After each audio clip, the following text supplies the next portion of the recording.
amathako guku bururi-ini ababu namwamba acokeirie ngatho mutongoria wa bururi-ini kunyitirira mathako na gukuria iheo. Oho augire Kenya ina ngwataniro na mabururi mangi. Excellency, we have also made effort to compare the cost of this project with other similar projects.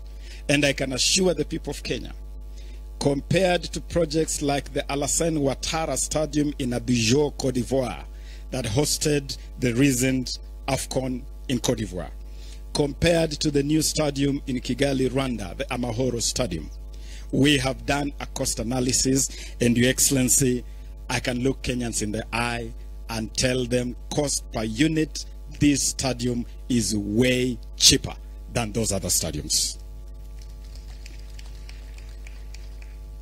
Your Excellency, this stadium is the centerpiece of our infrastructure development master plan, and we have already imagined what should be done in the rest of the country.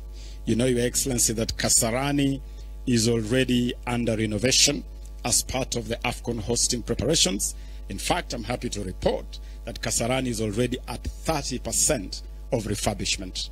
And by December this year, Your Excellency, will be inviting you to officially open a refurbished Kasarani Stadium.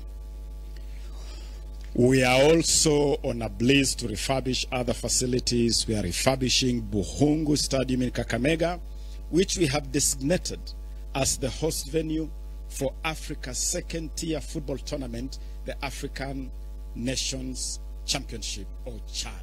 And we are already on.